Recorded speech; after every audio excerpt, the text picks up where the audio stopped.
When my husband and I were moving from Texas to South Carolina, we had two vehicles that needed to be driven out here. And my sister and her husband agreed to drive one of the vehicles. And then my son had his truck. So here we come. We go across Texas and across Louisiana. And somewhere in that next state, my son decides that we're going too slow. So he passes the back car, then he passes us, then off he goes. He just disappears out there right in front of us. Well, I get all worried about it. John said, "Don't worry, just don't worry about it. He'll be okay."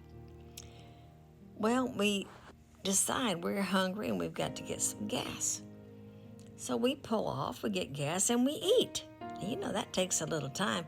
Meanwhile, my son's out there in front, headed on to he doesn't know where.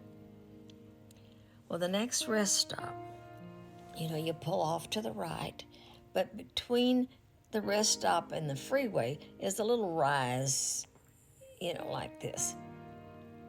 When we get close to that stop, road stop, rest stop, there's my son sitting on top of that rise watching every car that goes by because he realized he did not know the final destination.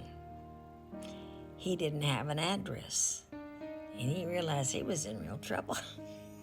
So he busted his tail getting back in his truck and headed out, pulled in, not behind my sister's vehicle, right in behind John's truck. And John used to smoke a cigar. And he'd keep the window down when he was smoking it. And when he would exhale that smoke out the window, my son was so close behind us that he could smell John's cigar. I think he learned a lesson there.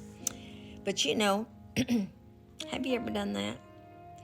Ever gotten a word of encouragement, or you feel like the Lord's led you to do something and you say, "Okay, I've got it from here," and out you go to accomplish this task.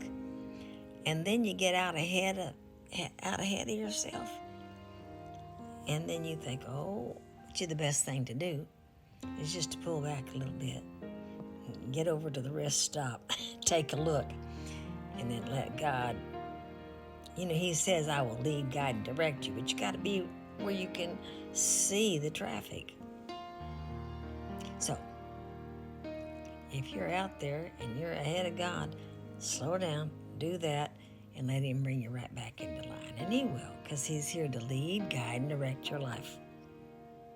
Now, has that happened to you? I love y'all. That's my 2 bits for today.